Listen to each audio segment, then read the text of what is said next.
Bismillahirrahmanirrahim. Assalamualaikum warahmatullahi wabarakatuh. Salam Pramuka. Alhamdulillah kita bertemu kembali di latihan rutin Pramuka. Salawat serta salam semoga tetap tercurah limpahkan kepada Rasulullah Sallallahu Alaihi Wasallam, kepada keluarga beliau, para sahabat dan para tabi'in hingga akhir zaman insya Allah.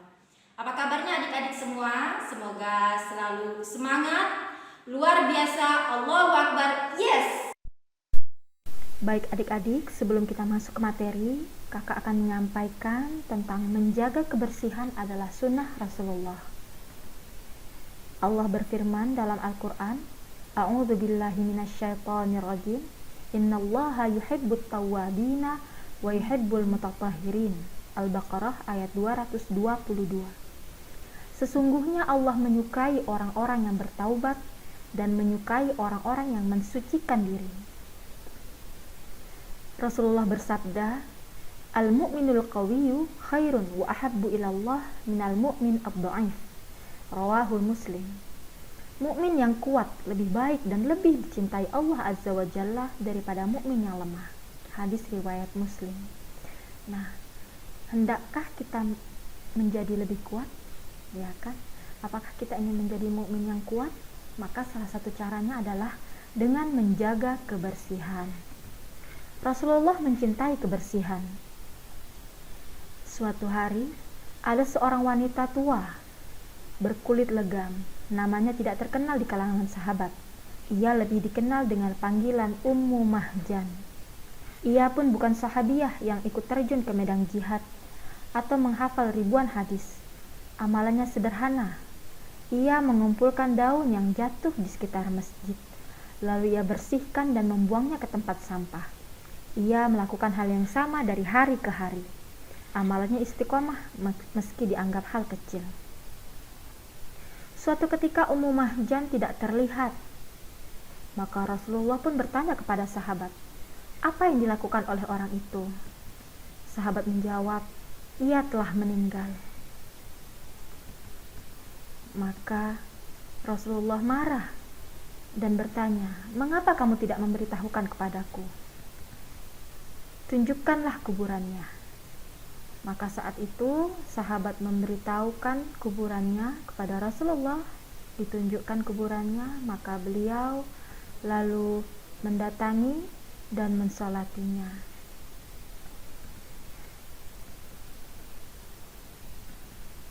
Inilah salah satu kisah menakjubkan yang diperlihatkan Rasulullah, sebuah penghargaan terhadap orang-orang yang menjaga kebersihan masjid. Dalam hal ini adalah Masjid Nabawi. Rasulullah bersabda, An Abi Malik Al-Asy'ari radhiyallahu anhu qala Rasulullah sallallahu alaihi wasallam, At-tahuru syatrul iman. Rawahu Muslim.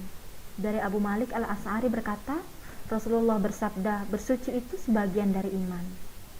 Maka jika kita mencintai kebersihan, mencintai kesucian, maka kita telah melengkapi sebagian iman kita.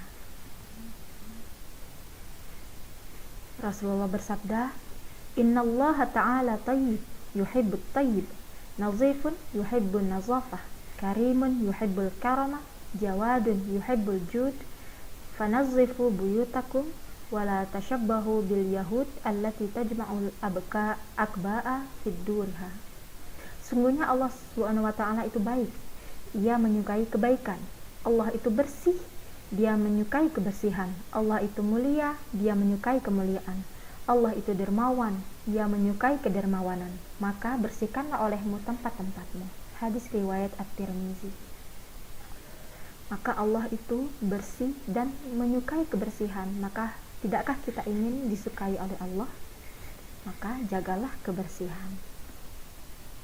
Rasa suka Rasulullah terhadap kebersihan menjadi tuntunan bagi kita umatnya untuk senantiasa menjaga kebersihan sebagai bentuk ketaatan kita kepada Allah dan kecintaan kita pada Rasulullah. Jika kita cinta Rasulullah, taatlah. Salah satu bukti kecintaan kita pada Rasulullah adalah dengan menjaga kebersihan. Oke, sekarang kita masuk ke materi kita hari ini, yaitu adalah memilah sampah. Sampah itu apa sih? Kita pasti sudah tahu ya, sampah sering kita temukan di sekitar kita. Jadi sampah adalah material sisa yang tidak diinginkan setelah berakhirnya suatu proses. Barang-barang atau hal-hal yang sudah tidak terpakai lagi. Ya. Jenis sampah terbagi dua. Yang pertama adalah organik, yang kedua adalah anorganik. Organik itu sendiri adalah sampah yang dapat terurai atau yang dapat membusuk dengan sendirinya. Sedangkan anorganik adalah sampah yang sulit terurai atau tidak mudah membusuk dengan sendirinya. Organik sendiri terbagi dua, dapat didaur ulang dan tidak dapat didaur ulang. Sampah organik yang dapat didaur ulang adalah contohnya kertas, kemudian koran, ya, kemudian kardus bekas. Sedangkan sampah organik yang tidak dapat didaur ulang adalah sisa makanan, sisa sayur-sayuran atau buah-buahan, dan daun-daunan kering. Ini contoh-contoh dari sampah organik. Sedangkan contoh dari sampah anorganik terbagi dua juga, ada yang dapat didaur ulang dan tidak dapat didaur ulang. Yang dapat didaur ulang contohnya logam, ya, besi, aluminium, dan sebagainya. Kemudian plastik yang bisa didaur ulang, kemudian kaca, ya. Kemudian yang tidak dapat didaur ulang contohnya adalah plastik yang tidak bisa didaur ulang, jadi ada jenisnya, ya. Kemudian baterai bekas itu tidak bisa didaur ulang. Oke, berikutnya adalah pengelolaan sampah rumah tangga. Nah, di rumah kalian juga pasti ada sampah kan? Ada sampah bekas ngerjain PR, ada sampah bekas memasak, ada sampah bekas makanan. Nah, cara mengelolanya ada 3 cara, ada 3 langkah, ya. Langkah yang pertama ada pengumpulan, langkah yang kedua adalah pemilahan, sedangkan langkah yang ketiga adalah tindak lanjut. Langkah pengumpulan yaitu mengumpulkan barang yang tidak terpakai atau sampah di tempat tertentu. Jadi dikumpulkan dalam satu tempat, ya, tidak dibiarkan berserakan. Kemudian yang kedua adalah memilah atau memisahkan antara sampah organik dan anorganik, sampah yang bisa didaur ulang dan yang tidak bisa didaur ulang, itu dipilah. Kemudian tindak lanjutnya, setelah dipilah mana yang bisa didaur ulang, mana yang tidak, mana yang organik, mana yang anorganik, maka ada 2 tindak lanjut yang bisa dilakukan. Yang pertama adalah dijadikan kompos untuk sampah organik yang tidak bisa didaur ulang. Tadi yang tidak bisa didaur ulang itu sampah organik adalah sisa makanan, ya, sisa sayuran dan buah-buahan, dan daun kering. Yang kedua, tindak lanjutnya dijual atau didaur ulang sendiri untuk sampah organik dan anorganik yang bisa didaur ulang. Contohnya misalnya membuat pot bunga dari sampah plastik, ya, misalnya dari botol-botol bekas, ya, botol-botol besar, atau misalnya membuat tas, ya. Sekarang itu banyak sekali kerajinan tangan membuat tas dari bungkus-bungkus snack, ya, banyak sekali kalau kita lihat kreasinya. Kemudian cara membuat pupuk kompos. Nah, sebelum kita tahu cara membuatnya, kompos itu sendiri apa sih? Ya, kompos adalah pupuk campuran yang terdiri atas bahan organik yang membusuk dan kotoran hewan. Jadi kali ini kakak akan sampaikan cara membuat pupuk kompos yang terdiri atas bahan organik yang membusuk. Tadi ya, yang mungkin berupa makanan, sisa makanan, atau dedaunan, atau sisa-sisa sayuran dan buah-buahan. Nah, alat dan bahannya. Alatnya yang pertama adalah wadah, ya, bisa baskom, bisa ember, atau tong, ya.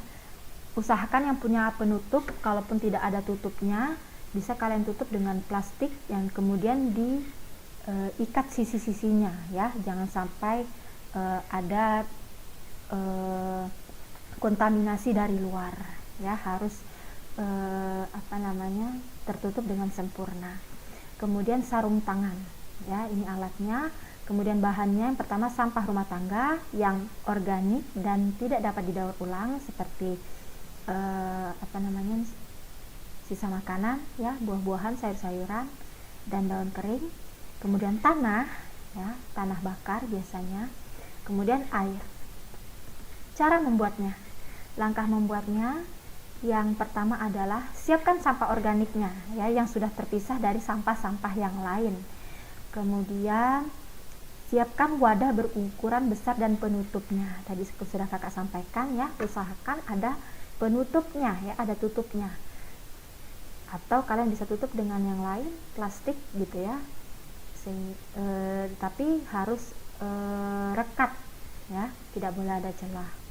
Kemudian masukkan tanah ke dalam wadah. Nah, tanahnya seberapa banyak sesuaikan dengan wadahnya. Kira-kira separuh atau sebanyak sampah organik yang akan digunakan ya. Jadi sebanyak itu. Jadi kalau wadahnya besar, tanahnya juga banyak, tapi jangan penuh ya, sisakan tempat untuk sampah organiknya. Sampah organiknya juga harus banyak ya. Kalau wadahnya besar, disesuaikan aja. Kemudian siram permukaan tanah dengan air secukupnya ya, jangan terlalu banyak ya, sesuaikan juga dengan volumenya. Kemudian masukkan sampah organik ke dalam wadah yang tadi sudah dimasuki tanah ya. Jadi sampah organiknya dimasukkan ke dalam wadah tadi, kemudian diratakan dengan tanahnya ya, diratakan dengan tanahnya. Kemudian masukkan lagi tanah ke dalam wadah, ditimpa lagi dengan tanah lagi. Jadi sudah ada tanah tadi, kemudian dimasukkan sampah organik, diratakan, lalu tutup lagi dengan tanah. Setelah itu tutup wadah dengan rapat ya, harus rapat, dan biarkan sekitar 3 minggu gitu ya. Kemudian yang harus diperhatikan, pastikan wadah pembuat pupuk kompos tidak terkontaminasi oleh air hujan dan hewan. Nah, wadahnya dicek dulu nih, basah enggak, kena air hujan enggak, atau ada hewan kah di situ misalnya ya. Kemudian pastikan wadah tidak terkena paparan sinar matahari. Jadi kalau sudah jadi semuanya sudah ditutup rapat, disimpan di tempat yang tidak terkena sinar matahari. Terima kasih, itu materi dari kakak. Semoga bermanfaat. Gimana tugasnya tadi? Seru kan? Oke, kita akan lanjut ke tugas. Nah, ini tidak boleh dilupakan ya adik-adik.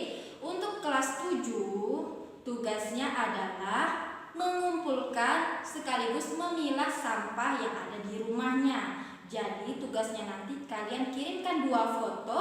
Foto yang pertama yaitu foto ketika kalian mengumpulkan sampah. Foto yang kedua adalah foto ketika kalian memilah sampah tersebut, sesuai dengan materi yang sudah kakak sampaikan ya.